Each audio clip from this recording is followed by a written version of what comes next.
Munyarwanda era sikintusa ndi musajja Munyarwanda ng'Omuganda bwali Muganda Omunyankole bwali Munyankole.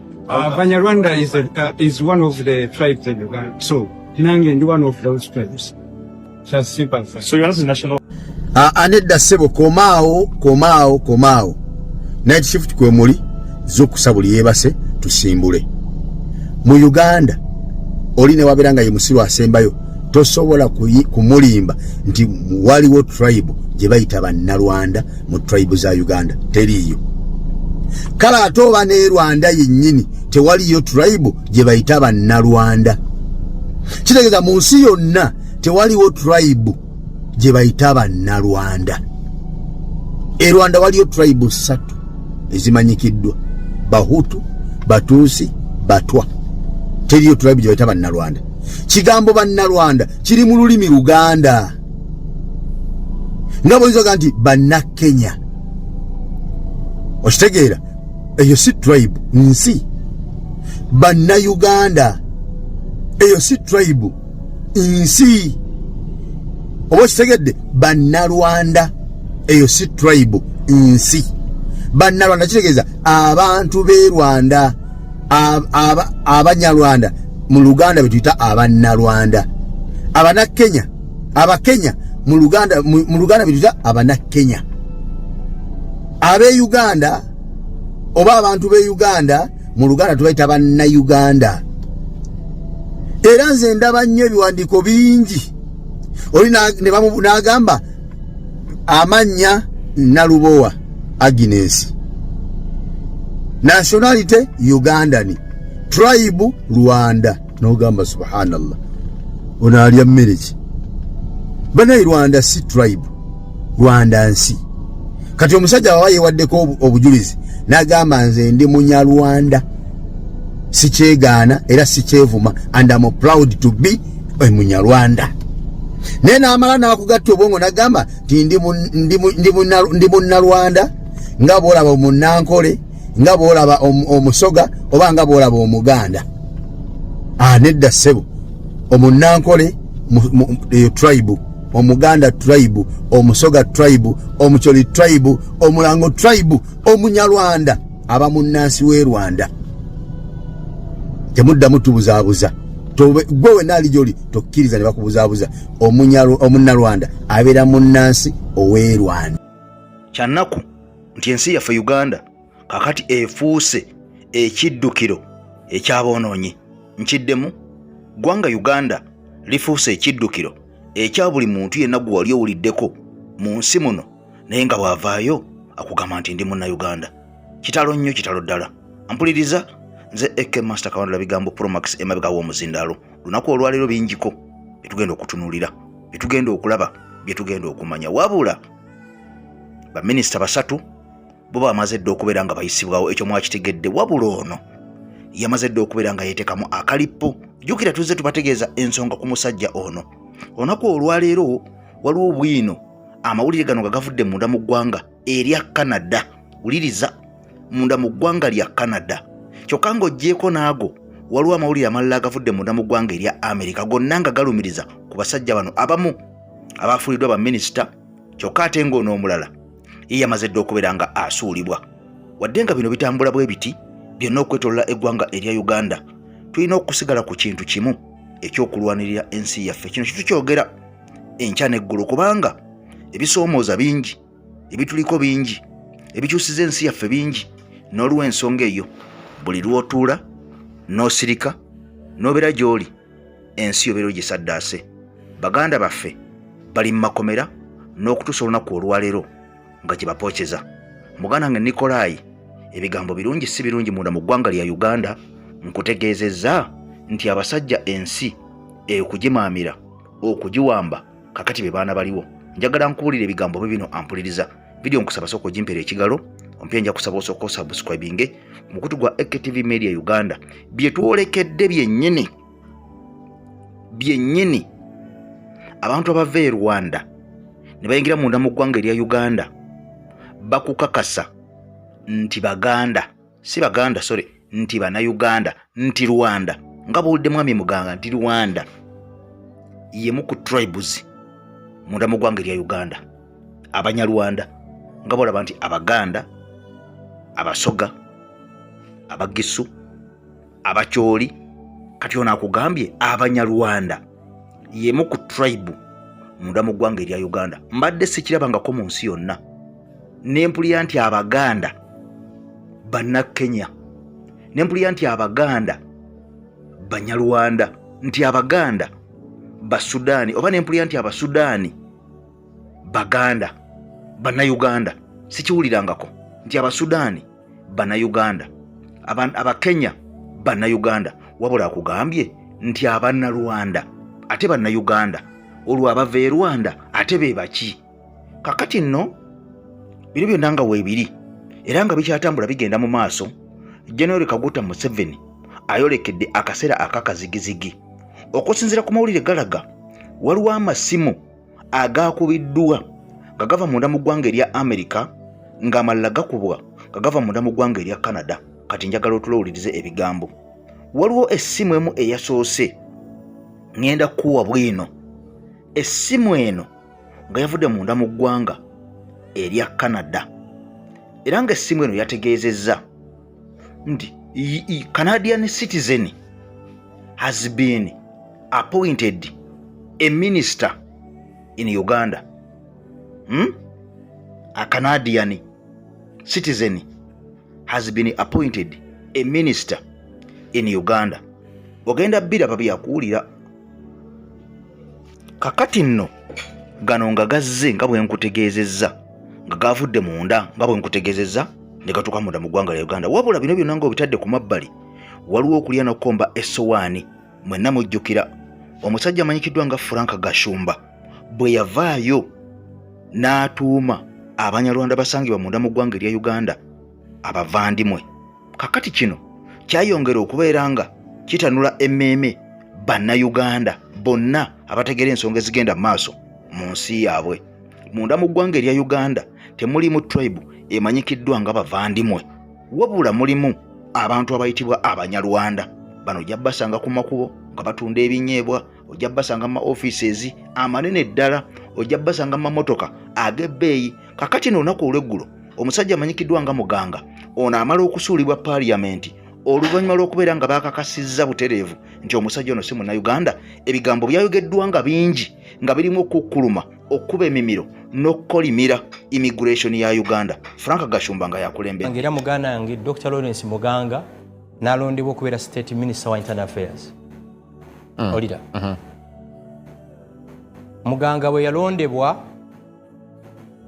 yali Victoria y'amaanyi nnyo gye tuli nti one of us alondeddwa okubeera ki minister, naye ng'alina obutuuze bwa Canada naki ne Uganda. Kati ng'olina okukyuzinga between the two, osigaze obutuuze bwo obw'emirundi ebiri oba osigaze obutuuze oba odinawunsingeko emu osigale ng'oli minister. Kaseera n'asawo n'agamba omanyi famire yange yakomawo dda wano, ekyanfunyiza obutuuze bwa Canada kwali kusoma. Process netandika. Obuzibu obwaddewo mu Uganda muno nti embassy ezisinga kati zo zirowooza mu Uganda mulimu Ebola. Nze kinkwasa ennaku okuba nti abantu boogera ku Ebola, sinaba nakuya muntu mu Uganda nti yafudde ki Ebola. Kati omunze nga gwe mmanyi Muganga officially n'awandiikira embassy ya Canada e Uganda nga bw'ali announcing okubeera omutuuze waki wa Canada.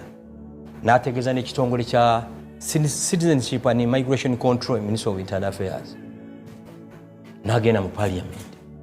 Bw'agenze mu Parliament today ne bamugamba nti ate olina obutuuze bwa mirundi esatu, which is very false. Bw'abadde mu kakiiko ka Honorable Muyizi. Yes. Akakiiko katambudde bulungi ku ddakiika efembayo. Deputy Speaker Tayebwa n'agamba nti olina obutuuze bwa mirundi esatu. Muyizi alina lipooti. Lipooti eyo nga Tayebwa yagiina yekka, teri mubaka mulala agikola ki? Agiina. Honorable Muyizi nti bawandiikira immigration. Lindako. Ekyo sikiganye bawandiikira immigration. Ne tusabye ku kopi ya lipooti eyo tekola ki? Teri. Bamwiru tebagirabyeko. Tewali ku mubaka yenna alabye ku lipooti eyo. Omuntu yekka abadde ne lipooti eyo ye Thomas Tayebwa. Owulira. Naye ababaka Adoni Yebale, Shatsi ne Echedu bo baba passinze. Kati bagamba mu lipooti gye balina eva Ministry of Internal Affairs ng'ate abantu abatusingako abatusingako obukyayi wano ffe eggwanga ly'Abanyarwanda mu Uganda buno bali Ministry of Internal Affairs tubasaba alipooti etekola ki terabika kungu take it from me muganga abadde alina dual citizenship biri Uganda ne Canada ulira kati alinawunsinze katono nnyo mwami Gashumba kituyambe bano abaka bombiriri batuula ku komiti eno njagala tujjewo ekyo Honorable Mwiru ripooti eyo wagirabyeko of course report katika kankyogere bwenti first engeri yendi member w'akakiiko sagala kubanga nti mpointinga at an individual nenjagala kusetinga the record straight first nze fenga abaini UP oba abadde ku kakiiko kuno tetukkiriziganya nti bonna abaana waliwo abadde akolufayinga njagala kyo kitegeere bulungi era my vote and my submission is clear nti the law as is omuntu otekayo ka application nti mtadde ka application kyagala butuze bwansi eno it's not an amendment to the act okay tebuchateeka nti olwaleero bwe twogera nya maybe okutereezaamu mbadde okay simanyi obanzikizwa okuwa information yeyo naye nga the issue eri bweti nja kukuwa kadde Honorable Nyeri bisingako but I just wanted to know whether mwalabye kwa report of course report ebaddewo weeri okay mama Gashumba kati report ekisooka teriiwo ko ge mazima kubanga njogedde n'ababaka basoba 20 ngabo tinabo wadde shock nti tayibu ajjeyo report n'agyesigaliza ompulira sebo kino kikugamba n'obumanyi n'amazima kubanga report bagamba eva Ministry of Internal Affairs Ministry of Internal Affairs report ebeera public mbagambye mutuweeko copy nti jangu olabeko bulabi era sebo tunagenda mu Kalango ngenda kulaga kye bayita report ekintu ekiri ku social media okuva le balonda muganga wawaddewo nnyo sentiments eziri geared promoting hate ntinga tali bannayuganda muganga batakolifayinga kubeera muki bannayuganda okay. lindako azaalibwa seetaawo jjajja we yaziikibwa seeta mama we yaziikibwa seeta taata we yaziikibwa seeta kati oloza ababaka bati bamina kubuuza bati bamwagala ababaka abasunsula sebo nkusesaaki akakiiko tubadde nako ku live feed kakati nno oyo gw'owulidde ye Gashumba era ng'alumiriza alipoota enkambwe eyazuuliddwa ku musajja ono amanyikiddwa nga muganga fenno nga tulumiriza nti abadde alina dual citizenship that is Uganda citizenship and Canadian citizenship wabula okusinziira ku alipoota ate yafulumye ng'eraga nti omusajja ono talina butuuze bwa mirundi 2 gyokka wabula ayongerako n'obutuuze obw'eggwanga erya Rwanda era alipoota eno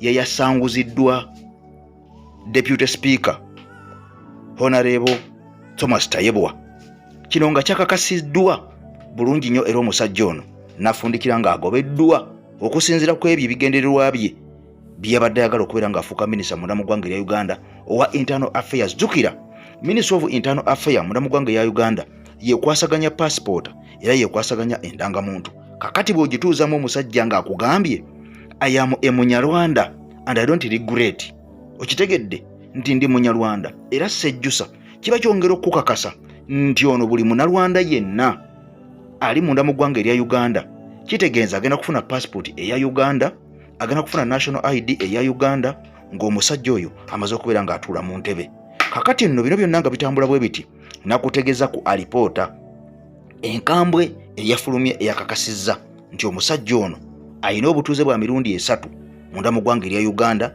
munda mu ggwanga erya Rwanda munda mu ggwanga erya Canada era ono yakolako ne mu gavumenti ey'eggwanga erya Rwanda ng'ali mu kitongole ekinene ddala kati wuliriza bino byonna ng'obitadde ku mabbali njagala tusooka tuyitemu alipoota eno butereevu oba message eno oba obubaka buno obwavudde munda mu ggwanga erya Canada nga bulumiriza omusajja ono nga bw'atali Munnayuganda awedde emirimu jjukira nti kuliko abalina obutuuze obw'e Canada obw'e Rwanda ne Uganda kuliko abalina obutuuze obwa US ne Uganda waliwo ebadde n'obutuuze obw'eggwanga erya India ne Uganda bano bonna baba vetinze kyokka bba ate ne bayitawo ne basigala nga baminisita eyo naye eggwanga Uganda mwotambulira naye nkugambye nga balina obutuuze bwa mirundi 2 nga ne bwino lulini namukwata ne mukulaga bulungi nnyo nga ne message nagikulako eyava ku X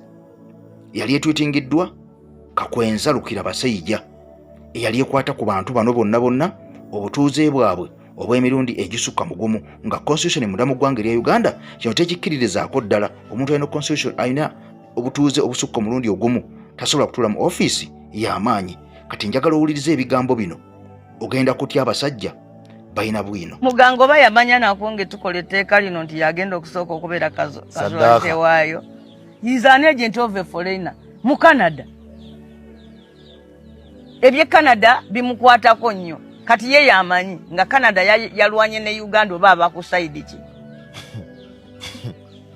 Waliwo mukulu yampandiikidde ebbaluwa.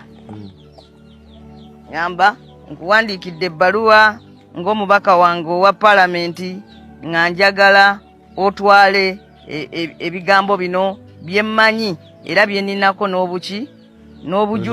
n'obujulizi ku muntu omu gwe alabikidde ku lukalala lw'aba minisita. Nkusomere. A glimpse into Rwanda's external intelligence and security service agent in the external intelligence department, Lawrence Muganga, who has just been appointed and designated as Uganda's Minister of State for Internal Affairs. Binyonyole mu Luganda. A glimpse. Okulingiza. Mu nsonga amuyise Rwanda's external intelligence and security service agent. Omuweereza omukungu wa Rwanda era akola mu byokwerinda by'eggwanga lya Rwanda. Intelligence.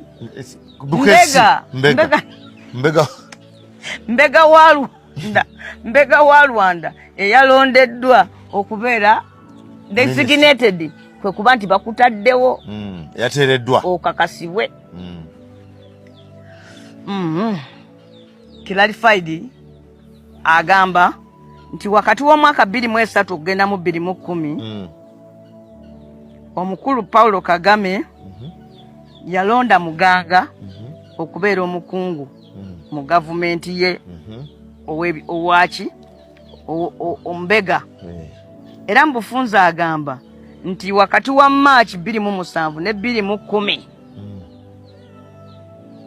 yali program coordinator mu public sector capacity building secretariat Kigali,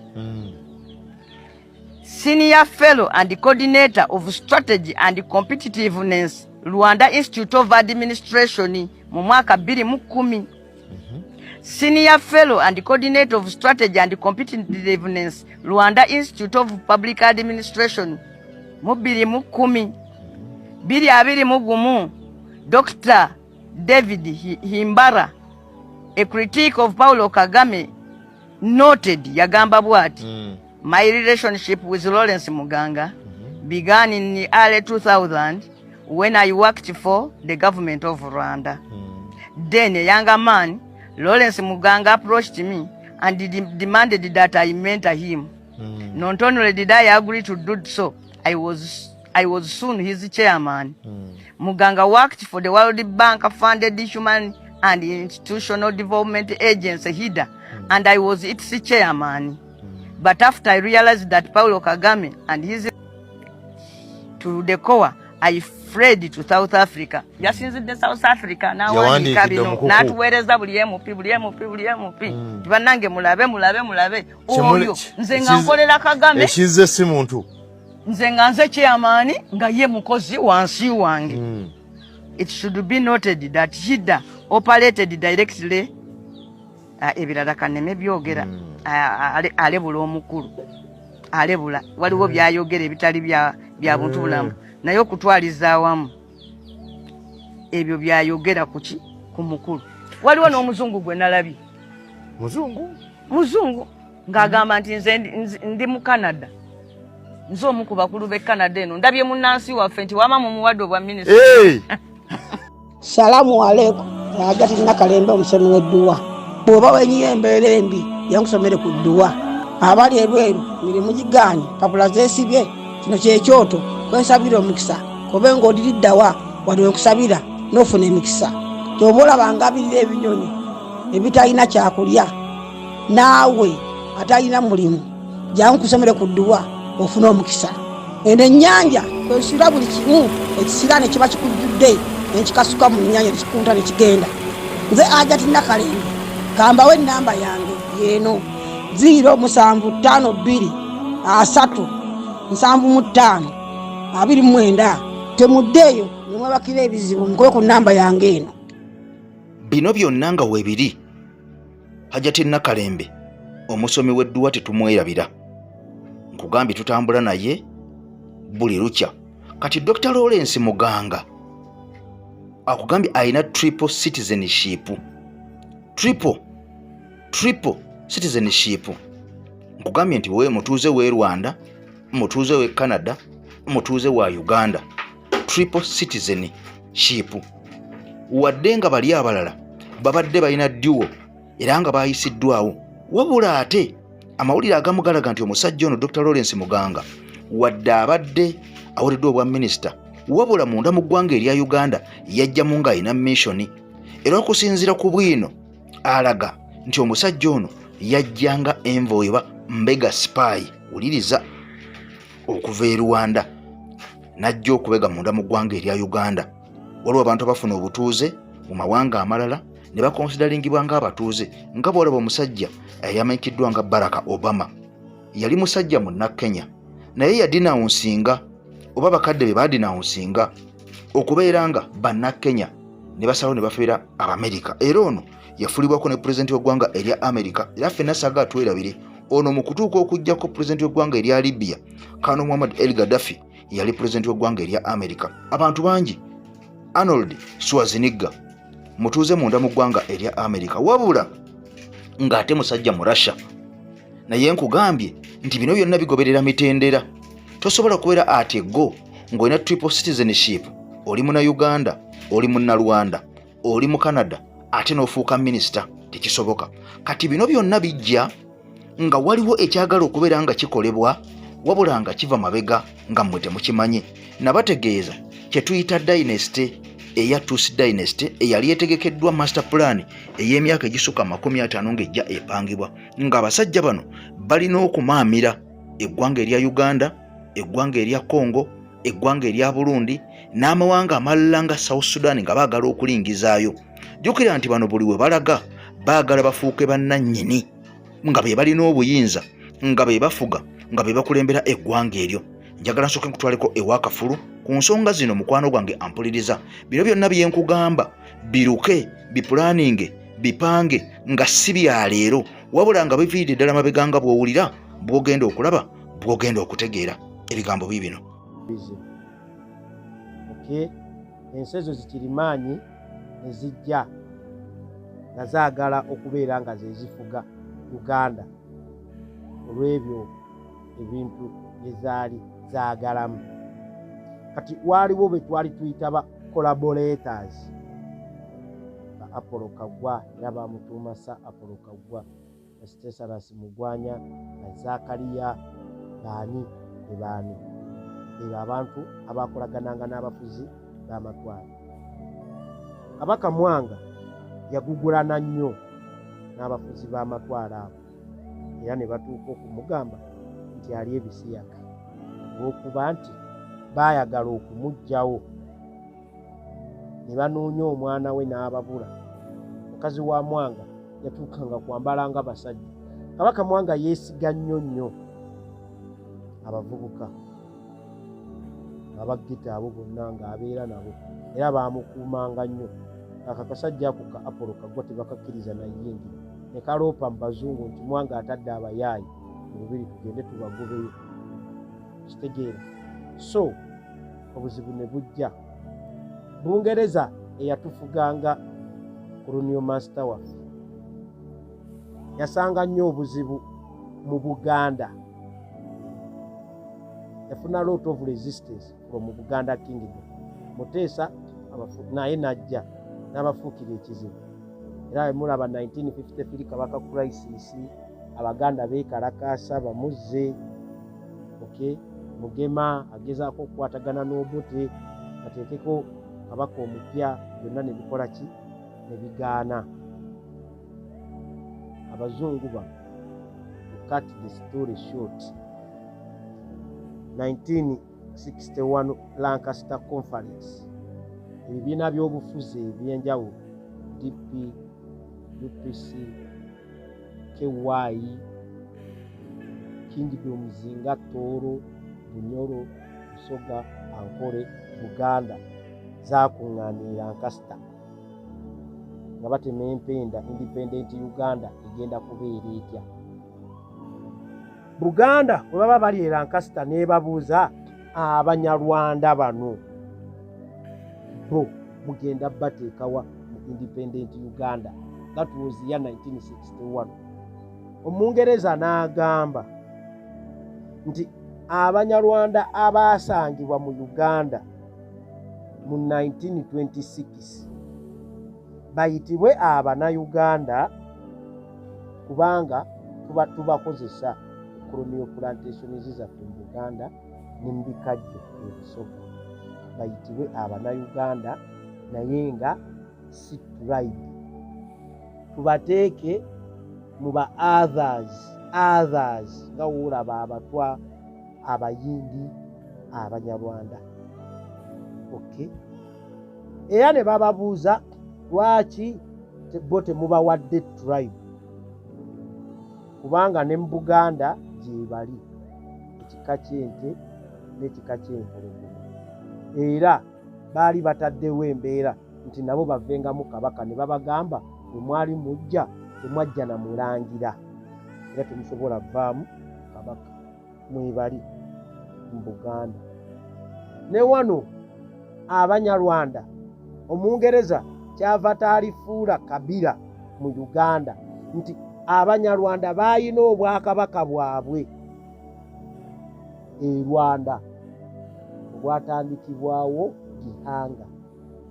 Gihanga of Nyiginya Kirani yatandikawo centralized state of Rwanda Gihanga ng'akulira Rwandan Kingdom. Mugenda ne mutugamba Kisoro yonna lyali ttaka lya Rwanda. Rwanda kaali ka small kingdom Rwabugiri. In fact bamuttira neyo mu Eastern Congo nga yagalagezaako kuba ttaka ly'Abako Rwabugiri. Ya expanding Rwanda kingdom to northern part of current Rwanda ne western part. Mwe ababalimbalimba babagambe nti Masaka was part of Rwanda. Then where was Mpororo Kingdom? Wabasinga ku moto mujimanyi Mpororo Kingdom it disappeared when its king actually became Senai. So olw'okuba nti mmwe Banyarwanda mmwe abaasangibwa mu Uganda by 1926 baabateeka mu ba others. Era tuba tukola population census wano mu Uganda mubeera mu ba others, muli Norway. Kyankwatako we nawulira Omunyarwanda Kayiringu Museveni ng'agamba when I look around yali Kololo sikyalaba Muganda mutuufu. Nendayishimiye naye n'ajjaawo naye n'ageegenya Oluganda nga naye agamba Abarundi wano we bali. Ensi zammwe Omulundi ye muntu ava mu Burundi, Omunyarwanda ye omuntu ava e Rwanda. Omunyarwanda ono ayagambibwa nti afuuse Munnayuganda. Abo tebakyeyita Banyarwanda, beeyita Bannayuganda era baafuna n'ebika mwe baintaguretinga mu Buganda. Bwe baba baasangibwa Busoga baafuna ebika by'Abasoga, bwe baba baasangibwa Mwankole baafuna ebika by'Abanyankole. Kati nga woolaba Boniface Byanyima. Era emu ku nsonga lwaki Edith Byanyima obufumbo bwe ne Kabaka tebwagenda mu maaso nti wali mukyala Munyarwanda atazaala Kabaka. Era Sase Budandi ekiraba Bwakabaka bwa Buganda ennono zaabo zibukola ki? Zibuwa ekitiibwa. Naye nga Boniface Byanyima be Banyarwanda abaasangibwa mu Uganda by 1926 n'afuuka Omunyankole mu constitution ya 1962 naye bwe badelvinga deep into that family bava Rwanda. So ensobi abanyarwanda mmwe ba refugee mwabafuuse ekizibu bannammwe abo tubamanyi n'obamanya famire ezo tuzimanyi naye tebeeyitangako banyarwanda nga bwe mutandise okukisussa temugenda kwereetera obuzibu kubanga Muteesa wafuna obutakkaanya n'Abangereza okay? Ne baleeta Obote era Abangereza be bayambako Obote okulumba olubiri 1966 Uganda crisis eyo yalimu mu Uganda. Obote versus Muteesa n'addukira e Bungereza.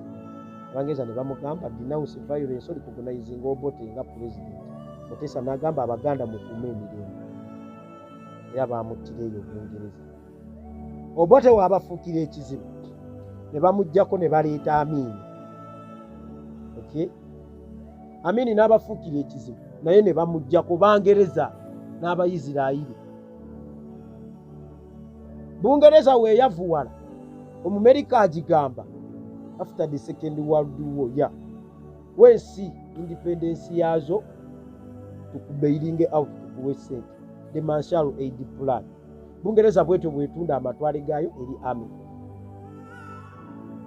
So Museveni Omunyarwanda Abangereza ne bakizuula nti yajjobba omutuufu okutuukiriza ebigendererwa byabwe mu Uganda. Engeri bano ba indigenous gye bafa nnyo interest z'abantu baabwe kwe kuleeta Omunyarwanda oyo Museveni. Era Omunyarwanda Museveni waafuna obuyinza akyusa Pigeon Oral Constitution ey'Obote n'agireeta with the 1995 Constitution. Kuba munwana ze muyizi protracted golira weeru Kayindo Otafire yakwata Abanyarwanda abo n'abatuusa ku Museveni n'abaliikirira ku Museveni ne bagenda mu Furonasa. Kubanga Obote yagaana obalikogonaizinga ng'Abannayuganda ng'abagamba you are refugees. Era mu G7 waliwo omukyala mu Tanzania yannyumirizaawo naye ali wano mu Uganda oyinza okugamba Munnayuganda nti Amini agamba baforena bonna bawandiikibwe baba batandise kuba yaŋŋambye ye taata bwe yabawandiisa n'obawandiisa olwamala ne bagamba tukireke ne bakyesonyiwa naye kigenda kutta kuba ne Ssaabasajja Kabaka yakoonye ku kyokugamba Abaganda bafune identity card zaabwe ng'Abaganda. Era wange oyagala omanya omuntu wano nti si Munnayuganda mugambe mbuulira bajjajjaabo bataano emabega n'ebijja byabwe biriwo kikyokka kitumala okumanya nti ono Munnayuganda ono si Munnayuganda. You understand? So Museveni mu G7 bwe yategeera nti Abanyarwanda baagala babazze ewaabwe n'atandika obbaliikuruutinga era n'akwata balwejema abo Ivan Koleta n'oyo Kerebu Akanda naho gwe muyita Sale Musale n'abatwala e Mozambique batendeka Furonasa. Abo bonna be muwulira the high profile murders. Furonasa is the one that masterminded them deliberately to malign, to blackmail, to demonize Amini's government before the international community. Era Ababinaayisa baagendanga ne bavumirira gavumenti ya Amini bagiteekeko sanctions Abamerika. Era ojja wuwulira Governor Bank of Uganda bakagwa Bamubiru ba Donald Luwumu Ben Kiwanuka. Museveni oyo amanyi abaabate era mutabani wa Amini mumulaba ng'akwata enamba plate ni mukyala wa Amini Madiina Obote abo ba Museveni be baamutte. Okay? Furonasijja erwanisa Amini bamuggyako bagenda mu kalulu 1980. Munyarwanda waali wano Museveni ayingidde ne CIA era Obote agamba ezimu ku nsobi ze nakola butategererawo nti Museveni yali wa CIA era Museveni bagenda mu nsiko eruweero be babagamba musimanyi historical mission naye nga it is facing the backlash. Okay? bamutidde ba William Pike waliwo munnamawulire omujamani ye bamuttirayo bini ne babasindikira William Pike yamuyambako nnyo bya propaganda eyo mu bazungu n'oyo mujamu black kati ali ku ruti ng'abanyarwanda abagamba mujje munneegatteko tulwane njaba recognizinga nga tribe ng'aba citizen of Uganda ate nkole ki mbayambeko mudde wamu era nga balwana omu ku bo omunyarwanda gwe bayita Paul Kagame Kayiringu terrorist assassin of the creed ruthless brutal killer of Africans corrupt thug warlord Paul Kagame okay mu nsiko eyo omulimu gwe yakola yali responsible to deal with whoever was perceived to have involved him or herself in political subversive activities against the NRA protracted golirawo anti ono tumubuusabuusa tumwekengera nti aseketerera olutalo lwaffe mbufe aba NRA Kagame kyekimuyisa Pirato Paul Kagame omunyarwanda era mu 7 yakozesa nnyo abanyarwanda mu lutalo luweero okutigumbula abaana abaganda Kayira abo bakagame balwejema bino mbusimanyi alisira kwena oyo lwejema abo be babirimu nebagenda ne banga batta bannansi Kagame yagamba mu 7 abaganda abo bajja tufuukira ekizibu tulina obeliminatinga era Kagame bwe bawamba obuyinza awo Mugisha muntu nga Kano ye yali director military intelligence au kubasima house okay batanya abantu awo ate ne general munabuuza Kagame kiki kye mukola awo namugambo ogiyisero ogintu tusindirawo mukwano bino ebya alisira kena bitabuka bakive jinja bagamba katudduke Kagame n'agamba buli minister adduka mu musaleko lwaki bayanguwa okukkiriza obwaba minister ne lwaki busimanyi mukulwanisa alisira kena baagala okutuddukako so nga badraftinga 1995 constitution na Museveni akakabakanye kamba baani abo abagirimu mu constituency assembly nga beebuuza tugambe nti abanyarwanda is a tribe mu Uganda every tribe erina okuba ne geographical location erina okuba ne place of origin what is their language within Uganda culture yaabwe eriki what is their place of origin kuba wolaba Buganda Kingdom bayina obuvo bwabwe Ankole bayina obuvo bwabwe Binyoro bayina obuvo bwabwe Toro bayina obuvo bwabwe Busoga bayina obuvo bwabwe obw'abanyarwanda buliwa ebibakwatako mubafuule tribe Rwejema amufuula bodyguard we n'amufuula oba defense simanyi deputy defense bichi minister abaganda ne baluma ejjiiko Museveni n'avaayo n'agamba waliwo abagamba tinjagala kukola bwakabaka bwa Imatusi Kingdom mu Uganda naye ebyo n'abyeyogeza akatambi nakalaba ku UBC tuno wana yakazanya Rwejema n'agamba nedda tukooyo okukola ki okuvumibwa Abannayuganda tulina ensi yaffe n'akwata emmundu abaana abaganda ne bagenda okulumba Rwanda bamuttirawo bo bennyini basale ba Museveni okuba yali over ambitious ate abamu bagamba yali takkiririza na mulya kwettingana ayagala genda eri bakole gavumenti agatta abanyarwanda so ekizibu ky'abanyarwanda it has been an occupation evujjirirwa Abangereza n'Abamerika era mu 1987 Ronald Reagan amuyita ku cattle ranch ye California Uncommon of African leaders we basementingirawo the two occupation of the Great Lakes region era Museveni ne Kagame Abamerika n'Abangereza babadde babakozesa okufufugaza Uganda, Rwanda, Burundi ne Congo immediately nga bakawamba Museveni awambye wano Bill Clinton yayambako Kagame ne Museveni okuwangula Abyalimaana n'okumutta kubanga mizayo gye bakozesa okuba ennyonyi y'Abyalimaana ku Kanombe airport abe Uganda be bagigula e Russia ne bagiwa bakagama aba RPF Louis Abba owa International Criminal Tribunal for Rwanda aba anoonyereza Kagame ba Michael Hooligan ba Lyon nga bakizudde nti Kagame yeetaba mu kukuba ennyonyi ya Byalimaana. Abamerika nga ba Pierre Prosper eyafuuka litigeeta wa Kagame Washington DC ne bamulemesa okumunoonyerezaako. Louis Abba n'awummula.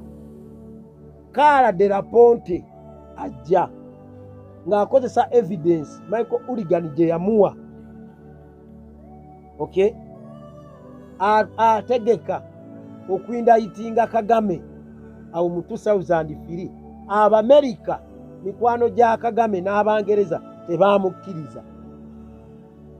Era Pierre Prosper yayambako Kagame for hiring two terrorists. Okay, assassin of the Queen, ruthless brutal kill of our Africans, warlord thug. Okay, okumukwatira diiro yamunegotiatingira diiro nti ba genocidial Kagame be yayagala era be yabalaga bavunaanibwawo Rwanda. So kati eyayina ovunaanibwa ate ye yakola choice yabo be balina ovunaana. Awo yawaayiriza nnyo Abahutu bangi nnyo nnyo. Nga ate Kagame n'aba RPF be beerikurutinga ebijambiya emmundu ne babijja e Uganda ne bagenda ne balumba. Era be bakitandika. Rebel tactics. Kayindo Otafireze yayogerako during the burial, the funeral ceremony of a former UPC star out at the Noni at the Birondwa. Nti we muba mugamba nti aba UPC bokka be batta abantu. Okay? N'aba enyala etwatta. Wayambalanga obusaati bwa UPC ekiro ne tugenda ne tusanjaga abantu ku makya ne tujja ne tukungubagira wamu ne famire zaabo be twasse nga twagala ovumaganya gavumenti y'Obote ne Rwanda we baakiko Kajuga simanyi ntarahamu bano Bakagame be bamulye bano bagamba ne Rwanda gyali yamukweka balolenta nkunda. So ba Medrin Albright ajja kugamba nti Kagame is the new beacon of Kagame ne Museveni. No way Ethiopia Mirage the Nawi. They are the new beacons of hope for African democracy. European Union mu 1996 au 97 be bafandinga Museveni ne Kagame okulumba Congo. Ne bagenda ne bajjako Mobutu Sese Seko. Okay? Ne bateekayo Laurent Kabila. Laurent Kabila abamuli okumpi ba AD be baani baali Banyarwanda abatuusinga Kagame ne Museveni be baba abamasayinizi n'abeefuulira. James Kabarebe Omunyarwanda eyali mu Uganda nga yeeyita muna Uganda n'agenda e Rwanda ne yeeyita Omunyarwanda n'agenda e Congo ne yeeyita Omukongo be batta Laurent Kabila. Era wamala okumutta is a powerful general mu Rwanda. Leero James Kabarebe avaayo akugamba nti ffe tutendeka abaana Abanyarwanda abatuusi okubeera killing machines. Baba batendisa okubeera killing machines. Omunyarwanda omutuusi omwana omuto myaka nga 14 akiseerolonda ku baana agenda atta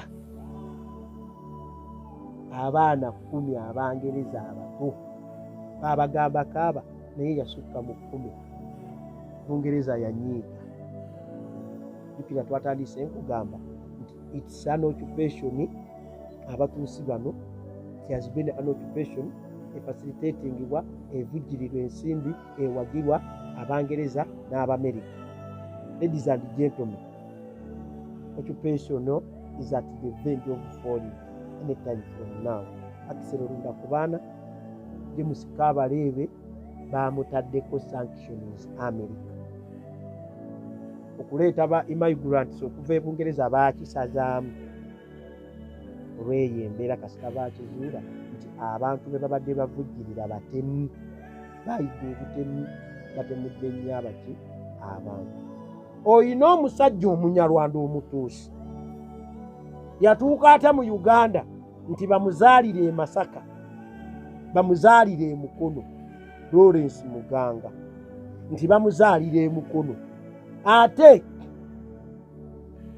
David Imbala, a former politician, a powerful politician within Rwanda, eyadduka e Rwanda mu 2010 nga Kagame ayagala omutta n'addukira e South Africa. E South Africa n'attirayo Patrick Karegeya. Imbala n'adduka e South Africa for his safety n'agenda e Canada.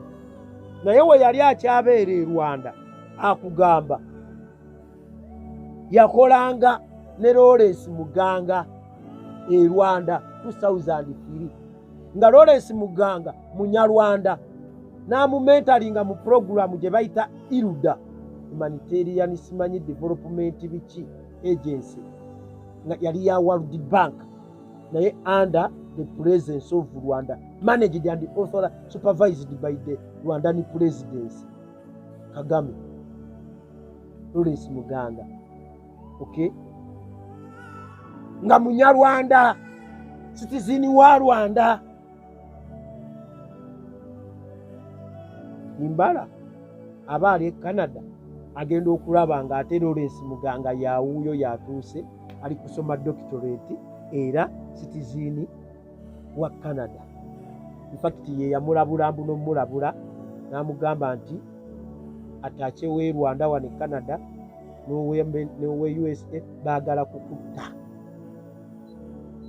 Kati Imbala agamba oba nali musiru munamawulire omu owa Rwanda Broadcasting simanyi uwesu Omunyarwanda omukyala yamugamba ne bannaziwe batyo abamu basympathizinganga n'abantu abalala nga battabusi tekimujjaako kubeera state agent wa Rwanda. Lawrence Muganga ave Canada bamuleeta wano bayasooka mu bizinesi za kasooli na buwunga ayendinga apo nga kyansala ku Victoria University. 2021 bamukwata on charges of espionage n'okuspyinga ku Uganda on behalf of Rwanda. We bamala omukwata Museveni n'akizula because by then embeera yali tense between Uganda and Rwanda nga ne border bazigadde bagigala okumala emyaka 3. Muganga n'akonfessinga nti kituufu nkolera Kagame. Museveni n'amulita email n'amuleetera okudefectinga from Kagame n'amusigazaawo era yamuleese yamufudde minisita of internal affairs amuyambeko okuwiping out Abanyarwanda abakolagana ne Kagame abasensedde mu poliisi ne magye okwagala okugjako Museveni. It's what explains the ongoing military purge within the Ugandan Armed Police. So Abannayuganda ababadde baweddemu essuubi nti Abanyarwanda bateekinze over. Constitution is not a religious dogma nti Korani oba Bible nti tesobola kwamendingibwa ejja kyusibwa. Mene politicians mubadde mu manipulatingidwa ku nsonga y'Abanyarwanda era mugaana abantu ojjoogerako ako mubala kafu. Tosobola kweyita Munyarwanda mu nsi gye bayita Uganda. Omuntu gwe bayita Omunyarwanda yoyo ava mu nsi gye bayita e Rwanda era gy'ayina obba. Omunyarwanda ono wa 1926 yafuuka Munnayuganda talyeyitako Munyarwanda. Tubawulira mbu Bahutu, Batuku, Basongola, Bahima, Bavandimwe, Balaalo, Bahema, Banyamulenge. Adonia yeebale yeegambye ye Munyamulenge. Wano tewaliiwo tribe y'Abanyamulenge, Uganda tewaliiwo tribe y'Abanyarwanda. Museveni wakikola mu nsobi era we need the 1995 Constitution to define the question of the origin of Banyarwanda tribe within Uganda when there is a state called Rwanda, when we have a Rwandan embassy within Uganda. Kubanga tugenda kikiriza. Nze Lukwago Swali weba sisobola keera ncha n'engenda n'engamba nti ndi Munnayuganda Omunyarwanda nammwe we twagala mwesonyiwe ensi yaffe Uganda. Citizenship can be acquired by birth, by naturalization, by applying for it. Ate citizenship by naturalization ogifuna ne weetaba mu political subversive activities against Uganda as a state, it can be revoked. Mobutu yabayitako Abanyamulenge Abakongo bwe bakola effujjo n'agirivokinga. Okay? Alali Jani Omuyirani eyafudde ne Kasimu Sulaiman ab'enganda zaabwe babadde ne zi green card naye we basekeredde gavumenti ya America. Green card zaabwe bazirinvokinze Michael Rubio bagenda batikka kubazzaayo gye baava. Okay? Gye baava. So, Banyarwanda mmwe abajja mu Uganda 1959, 1962, 63 ne tubaanirizanga aba refugees. Please, mufuuse ekizibu akabinja k'Abakagame Rwejema Museveni mufuuse ekizibu mu Uganda, mukoze ebikolobero ku Bannayuganda ate we babagambako nga mubatiisatiisa Obote yatulozaako. Omwana muto yazze n'abiŋŋamba ejjo. Kayiira yatulozaako. Namubuuzizza obadde okimanyi nti Omungereza n'Omumerika be babadde babakozesa? Nti there is the Washington Accord that changed, that created new geopolitical realities within the Great Lakes region. Amerika erikola ndagaano na Congo, na Burundi, na Kenya, na Tanzania. Waliwo Lobito Corridor ekibadde kibafuula relevance eri abasajja abo nti ebintu bye babadde nga babba Congo nga babiyisa Rwanda, Uganda, Israel, Europe oba ne bidde Kenya awo kyo bazimbye Lobito Corridor. So many rail lines, enguudo, agricultural products ne minerals zonna bagenda zitwalanga wali ku port mu Angola zimale zigende mu Europe. So kyayina mugaso yensonga lwaki Kagame ejje bali sanctions. Okay? DRC Act Bill number yazze mu American Congress egenda calling for sanctioning of any foreign country erumba ku ttaka ly'e Congo n'okugikuba okugirumba okukozesa military strikes. America egenda kutendeka eggye lya Congo. America egenda kuwa Congo ebyokulwanisa. We bali baagala okubba ebyobugagga e Congo babadde bakozesa Museveni ne Kagame okurikurutinga rebel groups nga ADF M23 gye bali kati okufotoza essaawa zino gye bali okuba nuwansiiba ngamba Tshisekedi atuli bubi, drone ziri bubi, Wile Ngoma pya, Makenga pya. We batyo bo we bakola. Bagamba Saddam Hussein jama je Kuwait. Saddam Hussein n'agaana.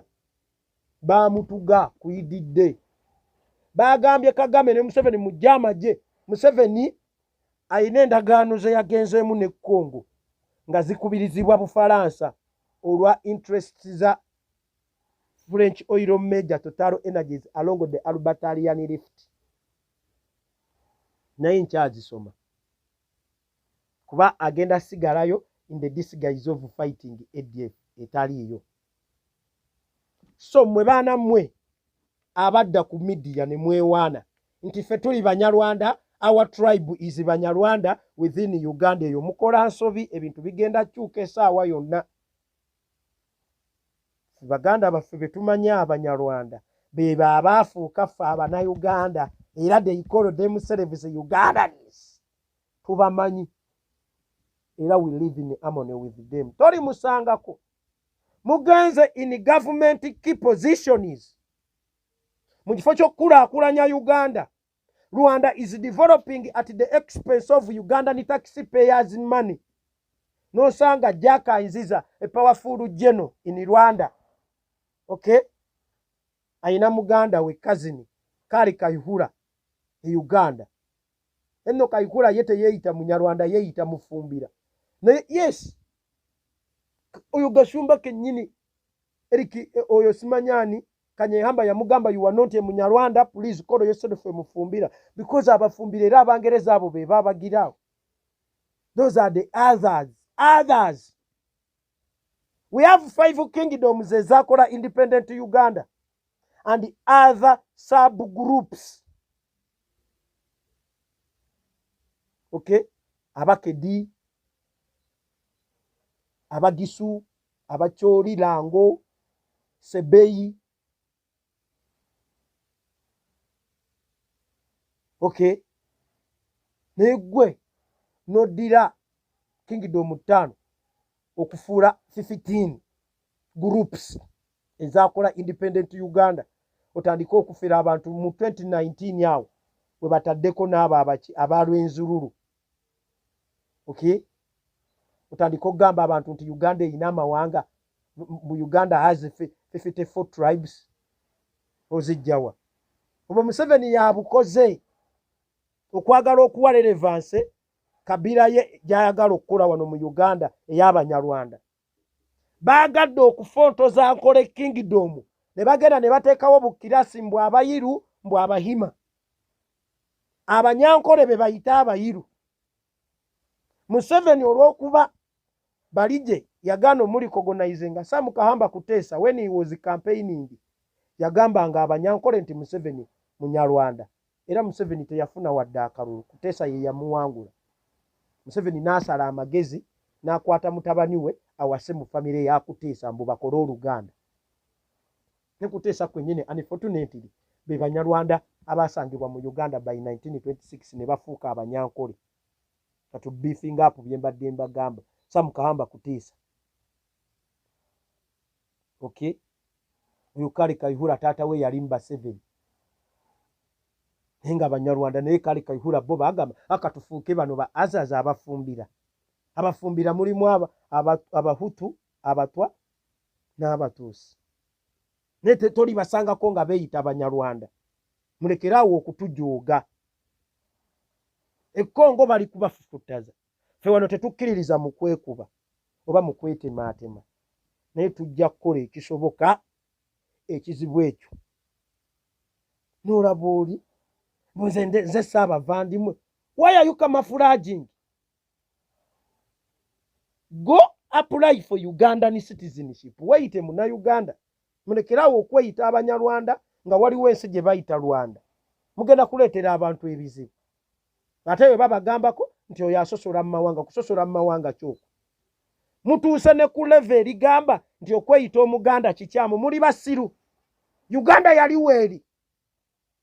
Uganda is a colonial construct eyakolebwa oluvannyuma lw'okugatta amawanga ag'enjawulo mu Uganda ne bakuliyetinga n'ezo borders ezireese obuzibu.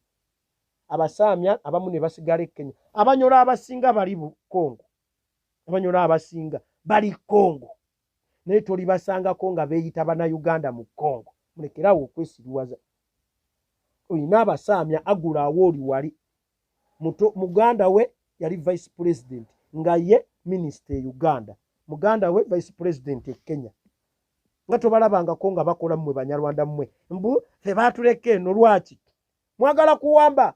Do you have the capacity to dominate the Great Lakes region without the help and the support of those British and Americans who had to forego you? They dropped you into your dense. You frustrated their interests. Kyekinyonnyola lwaki essaawa zino mukaaba. Kyekyongera okukakasa engagements His Excellency zaalimu in the international community key actors with the international key actors nti babakooyi from the hegemonic point of view nti wabaawo state dominating ne influencing ne controlling ensi endala. African continent was created in a way of incapacitating it. Nti ensi zino ziwa zirizo materials ziri ne zitukulembera ze zitusalirawo baani ababadde batufuga ebbanga lyonna. As long as project Uganda ekyaliwo, Kenya, Rwanda, Tanzania ziriko bannyinizo. Ovolaba Commonwealth AIDS, Francophone, America zonna ye yazitwala. Survival of the fittest. So Omumerika n'Omungereza be babadde batusibyeko Abanyarwanda naye ekyo kigenda kuggwawo Abanyarwanda mwetereeze, mulekerawo okutulugunya Abannayuganda, mulekerawo obba kudaalira eggwanga ly'Abanyarwanda eryo tribe ba MP mugirowoozeeko. Ffe tetugenda sirika, twagala musorting out that mistake. Nga Bungereza weyayagala okukompensatinga Abaju okugiyambako okufightinga the Ottoman Empire, baabafunira state awo mu ttaka ly'Abapalestine, baali babaleeta ne wano Uganda. Okay? Ne Museveni olw'Abanyarwanda abo abatuusi okumuyambako okulwanisa Obote n'Amin, yabafuula mbwe tribe mu Uganda, ekintu ekikyamu, ekintu ekikyamu. Mu Abanyarwanda abajja mu Uganda 1959 nga balefejo, mutereeze empapula zammwe, mujjeko okweyita Abanyarwanda mu Uganda. E Uganda tewaliiwo tribe gye bayita Abanyarwanda. Ekyo ekintu kiri political, teriiwo.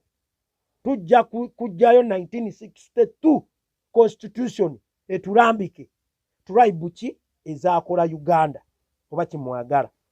Otherwise mu following the right legal channels ez'okufuuka Ugandan citizen, ate mulekerawo okweyita mbw abatuusi. Nze ndi Munyarwanda omutuusi mu Uganda, omutuusi ensibuko ye Rwanda, Omuhutu Omutwa Rwanda, kuba ge mawanga asatu agakola a colonial state Rwanda. Nze Lukwago Swali, mwebale nnyo, mwebalire ddala. For God and my country.